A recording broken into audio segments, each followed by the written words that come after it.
एक बार भगवान बुद्ध जेतवन विहार में रह रहे थे। भिक्षु चक्षुपाल भगवान से मिलने के लिए आए थे।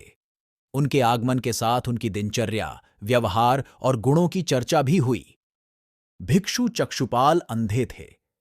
एक दिन विहार के कुछ भिक्षुओं ने कुछ मरे हुए कीड़ों को चक्षुपाल की कुटी के बाहर पाया और उन्होंने चक्षुपाल की निंदा करनी शुरू कर दी कि उन्होंने इन जीवित प्राणियों की हत्या की। इस पर भगवान बुद्ध ने उन साधकों से कहा कि जैसे तुमने उन्हें कीड़ों को मारते हुए नहीं देखा, वैसे ही चक्षुपाल ने भी उन्हें मरते हुए नहीं देखा और उन्होंने कीड़ों को जानबूझकर नहीं मारा है, इसलिए उनकी भर्त्सना करना उचित नहीं है।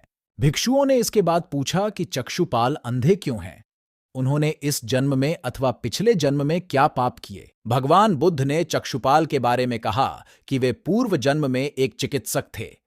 एक अंधी स्त्री ने उनसे वादा किया था कि यदि वे उसकी आंखें ठीक कर देंगे तो वह और उसका परिवार उनके दास बन जाएंगे। स्त्री की आंखें ठीक हो गईं, पर उसने दासी बनने के भय से यह मानने से इनकार कर दिया। चिकित्सक को तो पता था कि उस स्त्री की आंखें ठीक हो गई हैं, वह झूठ बोल रही है। उसे सबक सिखाने के लिए या बदला लेने के लिए चक्षुपाल ने दूसरी दवा दी। उस दवा से महिला फिर अंधी हो गई। वह कितना ही रोई पीटी, लेकिन चक्षुपाल जरा भी नहीं पसीजा। इस पाप के फलस्वरूप अगले जन्म में चिकित्सक को अंधा बनना पड़ा।